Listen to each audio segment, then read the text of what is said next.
Bueno, pues tiempo ya de entrevista, tal y como les habíamos mencionado, nos ajustamos a la actualidad de la jornada, realmente de la jornada de ayer, pero ya saben ustedes que no estuvimos por aquí, que fue día festivo y por tanto trasladamos a la jornada de hoy, como digo, la actualidad de ese 1 de mayo y lo hacemos con Alejandro Domínguez, tal y como también les habíamos adelantado, secretario general de Comisiones Obreras en Lanzarote. Muy buenas tardes, muy buenas Alejandro, tardes. Y muy bienvenido. Ocasión. Agradecido de estar aquí con ustedes.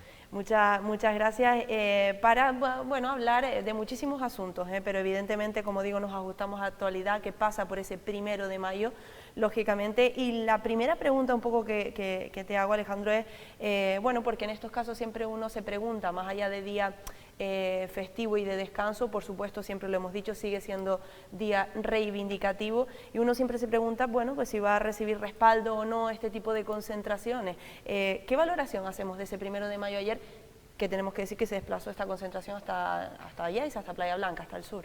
Cuéntanos. Efectivamente, el Día Internacional del Trabajo es un día reivindicativo y un día conmemorativo, ¿no?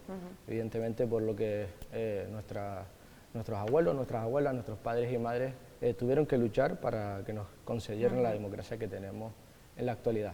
La valoración que hacemos desde la Organización Sindical de Comisiones Obreras en Lanzarote, sin ninguna duda, es súper satisfactoria, ya que, como adelantabas en la introducción de esa pregunta, siempre tienes ese género de la duda de cuántas personas vendremos, cuántas personas seremos en concreto, y sin ninguna duda fue gratificante ver a todas las personas allí. Habían delegados, delegadas de nuestra organización sindical, como trabajadores, trabajadoras que no son ni afiliados a nuestra organización sindical y estaban allí, pues evidentemente apoyando las reivindicaciones que estábamos trasladando dicho día.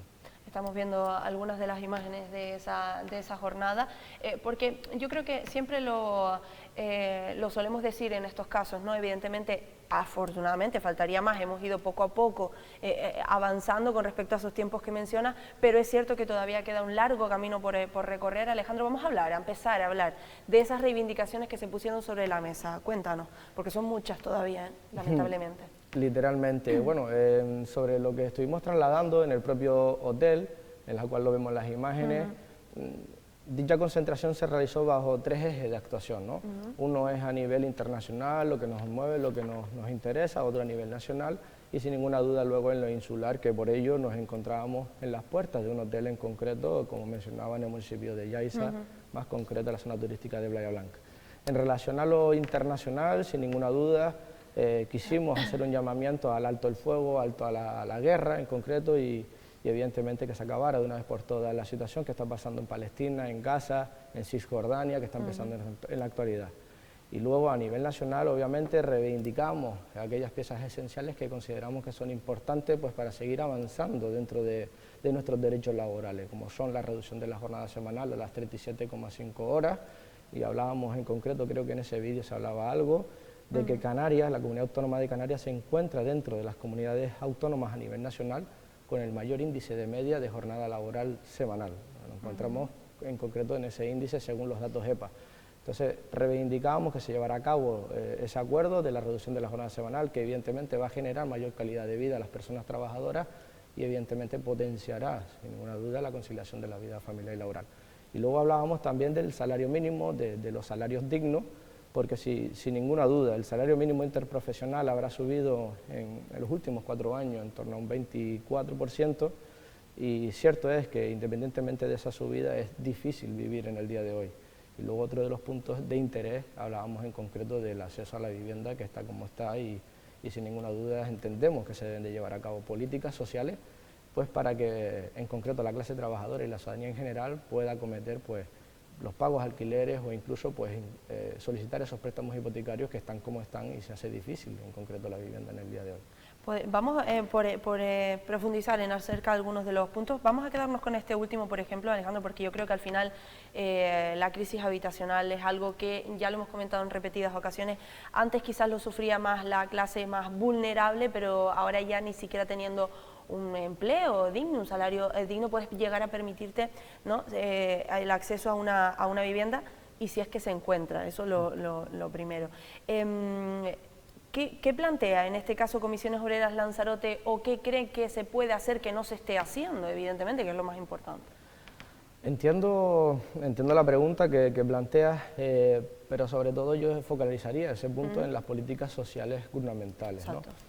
A nivel de vivienda vacacional, por ejemplo, podemos ver que en el año 2024 cerró el número de unas 10.400 viviendas reconocidas legalmente en Lanzarote, y que es cifra muy significativa el año 2023, es decir, ha ido incrementándose el uso de las viviendas que habían en nuestra isla para vivienda vacacional, y eso sin ninguna duda está generando pues mayor problema a la clase trabajadora, ya no solo hacia las hipotecas, como mencionábamos anteriormente, sino sobre todo a los propios alquileres.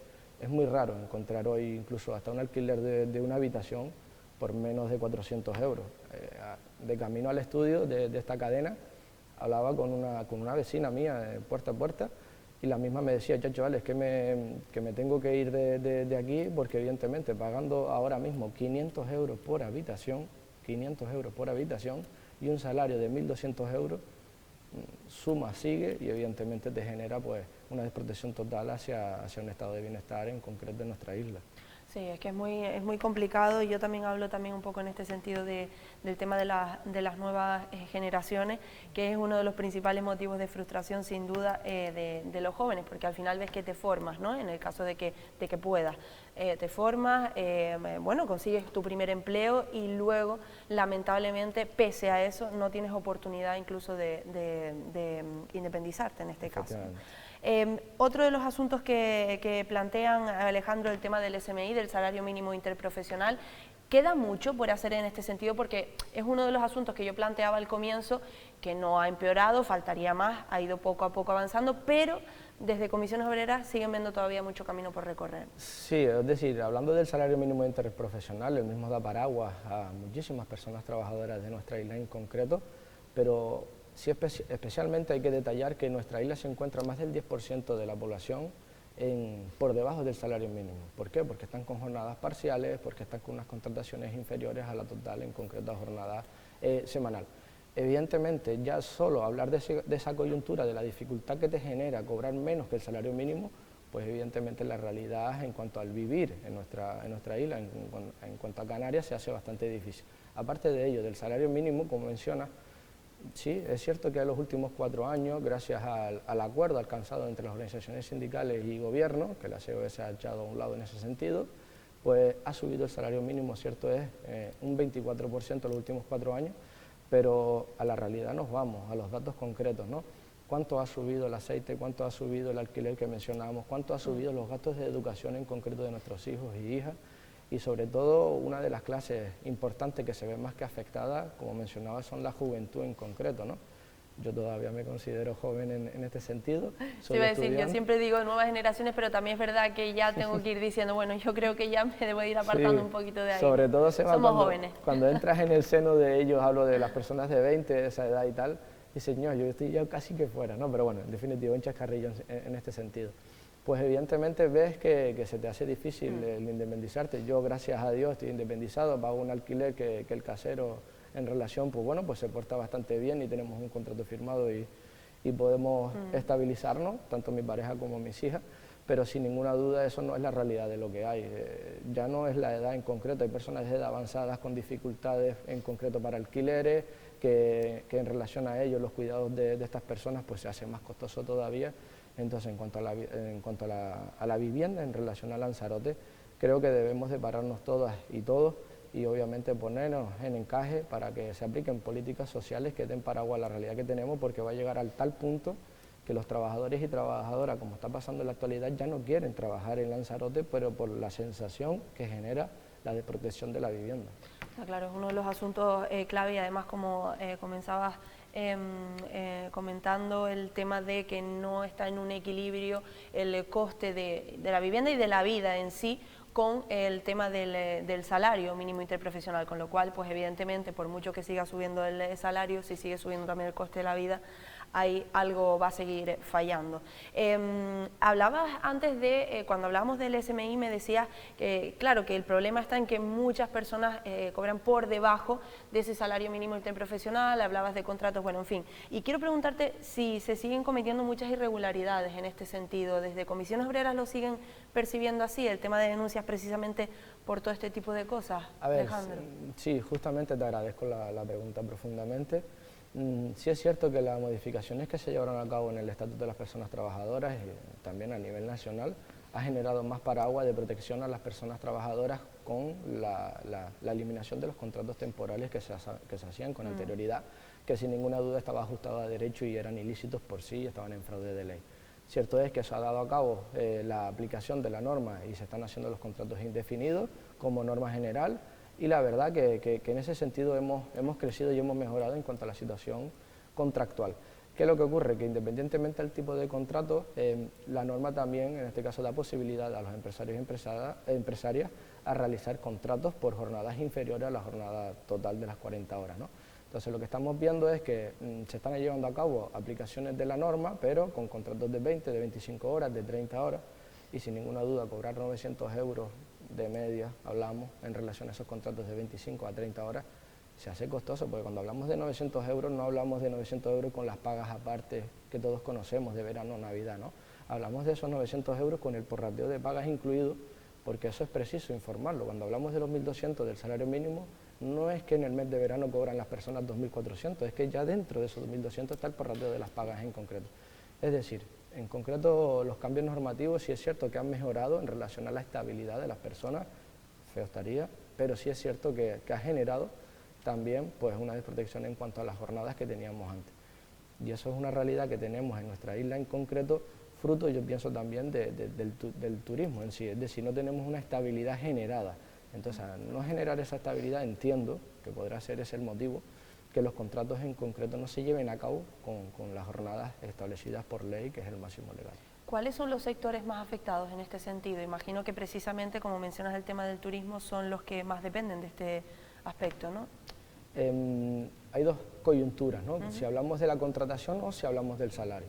Si hablamos del salario en relación a ello, un salario digno en concreto, hay varios sectores que se encuentran ahora en los convenios en ultraactividad. Por ejemplo, hablamos del sector de la alimentación, el comercio en sí, el comercio también textil, se encuentra con un convenio en ultraactividad que se está negociando y que evidentemente, pues, independientemente de que esté en ultraactividad, el derecho en sí laboral de esos convenios se encuentra desactualizado, ¿no?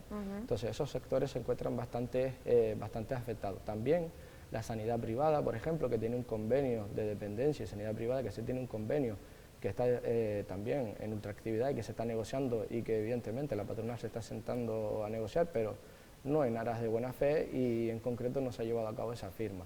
Hablamos también de la agricultura, la ganadería, el sector del campo en concreto, que parece que no, que en Lanzarote no tenemos sector del campo y la realidad es que está generando mucho volumen, muchos microsectores familiarizados del convenio regional del campo, que el convenio regional del campo se encuentra ahora en ultraactividad también y está dejando esa desprotección. Y otro de los puntos también, que hablábamos ayer en la concentración también, son las personas que se encuentran amparados en el sector de las ayudas a domicilio. El propio convenio también se encuentra también desactualizado y sin ninguna duda pues está generando esos quebraderos de cabeza a los compañeros y compañeras que prestan servicio en esos sectores. ¿Por qué cuesta tanto, Alejandro, actualizar esos convenios? ¿Por qué tienen que batallar tanto? ¿Por qué cuesta tanto actualizarse a los tiempos, en definitiva? Porque es cierto, cada vez que hablan de renovar un convenio, de actualizar un convenio, de firmar un nuevo convenio, en la mayoría de los casos la lucha suele ser bastante complicada. Sí, sin ninguna duda. Bueno, desde mi punto de vista, como Alejandro Domínguez, dejando a un lado las siglas en concreto, que he estado en esas mesas negociadoras del comercio, de algunos convenios también nombrados con anterioridad, lo que veo es falta, en este caso, de interés por parte de las patronales en sí, sin ninguna duda. O sea, no llamo a una ni a otra, llamo de manera generalizada, porque tampoco son líneas rojas las que nosotros como agentes sindicales presentemos en las mesas negociadoras. El convenio de sanidad privada, por ejemplo, lo que se está hablando en la mesa negociadora por parte de la patronal es quitar permisos retribuidos, recogidos ya en el Estatuto de los Trabajadores y reconocer menos de lo que hay hoy. Entonces, yo entiendo que, y el lema de estas concentraciones que hemos realizado a nivel nacional, el 1 de mayo del 2025, debemos de defender lo conquistado, debemos de mirar el futuro y el presente para seguir avanzando, no estancarnos y volver hacia atrás. Cierto es que, por ejemplo, el tema de las 37,5 horas semanales de trabajo que se está llevando, bueno, que se está intentando llevar a cabo para la aplicación de ella, está generando a lo mejor cierta desestabilidad a las partes de las patronales porque no saben cómo va a afectar y demás, y puede generar, pues bueno, pues esa desprotección hacia esa parte o esa falta de conocimiento de cómo se va a llevar a cabo esa materia, y a lo mejor, pues bueno, pueden haber algunas líneas rojas en esa negociación. Nosotros lo que vemos es que no queremos que la riqueza se comparta equitativamente, sino queremos que las personas trabajadoras se vean reconocidas en su puesto de trabajo, porque entendemos que los mismos son las propias herramientas para que los empresarios y empresarias sigan en la buena senda que es lo que va a la isla. Porque quiero irme un poco también al sector de la hostelería, Alejandro, porque, bueno, sin ir más lejos, veíamos esos días previos a Semana Santa. Afortunadamente, a ultimísimo momento en la provincia de Las Palmas se pudo evitar esa huelga de hostelería, pero, claro, porque estábamos hablando del turismo y justamente sabemos que es nuestro principal motor económico, y precisamente por eso, ¿no?, cuesta entender que un sector como el de la hostelería, que aparentemente, a priori, puede irle tan bien, precisamente gracias a, entre otras cosas, al sector turístico, y que sin embargo se sigan reivindicando constantemente la mejora de las condiciones laborales de este sector. ¿Por qué ocurre esto, Alejandro, y qué está ocurriendo, qué sigue ocurriendo en el sector de la hostelería? A ver, para llevarnos al contexto de esa situación de la huelga que se convocó pues, en el mes de febrero por la Organización Sindical de Comisiones Obreras, y se llegó al acuerdo de convocatoria de huelga inminente el sábado antes de Semana Santa, debemos de mirar hacia atrás, ¿no? Es decir, cuando se firmó el propio convenio colectivo de aplicación, que se está en la actualidad, que se caduca este 31 de diciembre de 2025, estamos en una época de pandemia, pospandemia, y había un futuro incierto en cuanto a la actividad del motor insular y el motor provincial, que es evidentemente el turismo, ¿no? No sabíamos de cuándo iba a arrancar ese motor nuevamente tras el cero turístico que tuvimos, y sin ninguna duda la negociación colectiva para ellos, pues evidentemente se hizo difícil, y se firmó un convenio que durante los primeros años era un 0% de subida, y los próximos estábamos pendientes de cómo iba a evolucionar la misma. Fruto de ello, se llevaron a cabo concentraciones porque entendíamos que en el año 2024 ya había avanzado bastante, en el año 22-23 y en el 24 deberíamos de sentarnos pues, para renegociar las condiciones.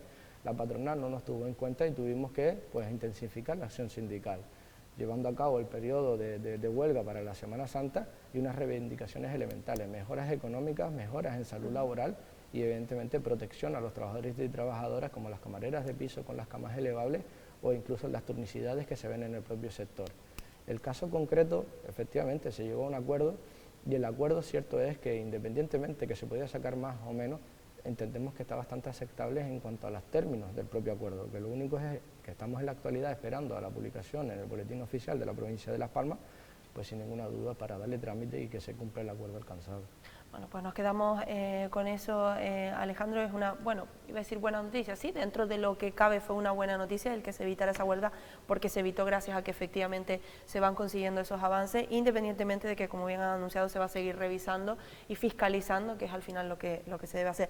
Me acabo de dar cuenta que nos hemos quedado prácticamente sin tiempo, Alejandro, hemos mencionado un poco, hecho un repaso, y si me lo permites ya para finalizar, siendo breves porque estamos fuera de tiempo, estás al frente de Comisiones Obreras en Lanzarote hace relativamente, sí, hace muy poquito tiempo, es así. Y si me lo permites, quiero terminar con una pregunta un tanto más personal, por así decirlo, porque la gente pueda conocerte un poquito mejor. ¿Cómo lo llevas? ¿Cómo ha sido, cómo está siendo la experiencia, Alejandro? Sí, la experiencia es súper gratificante. Cierto es que conozco la casa con anterioridad, porque ya llevaba 8 años en la ejecutiva, y bueno, pues gracias, en este caso, al apoyo incansable de la compañera Vanessa Fraija, pues que es la próxima, en concreto, que se presentará a la Secretaría General de Comisiones Obreras Canarias, pues sin ninguna duda se nos está haciendo más fácil de lo que debiese ser este camino, ¿no? Y en cuanto a lo relativo del tiempo que llevamos desde este 18 de marzo, es cierto que nos presentamos con miras, ¿no?, de seguir protegiendo el derecho y avanzar en futuro, pero sin ninguna duda no pensábamos, la ejecutiva que estábamos en la actualidad ahora, no pensábamos tanta actividad de inicio, o sea, pensábamos un poco que sí, que un cambio en sí, pero entre una cosa y la otra, que si la huelga de la hostelería, que si el 28 de abril por el Día de la Salud Laboral, que si el día 1 de mayo, que si el 6 de mayo, que tenemos ahora otra vez hostelería, se nos estaba haciendo bastante interesante el camino, y sin ninguna duda pues estamos disfrutando de él, estamos aprendiendo y seguiremos los próximos 4 años, si no cambia la cosa, por esta senda. Alejandro Domínguez, secretario general de Comisiones Obreras en Lanzarote, muchísimas gracias y mucho éxito también en esta nueva etapa, digámoslo así. Muchas gracias. Muchísimas gracias a ustedes por hacerse eco. Y a todos ustedes, nada, que no se marchen, que enseguida regresamos en tiempo de tertulia con compañeros periodistas para ya después sí irnos de fin de semana.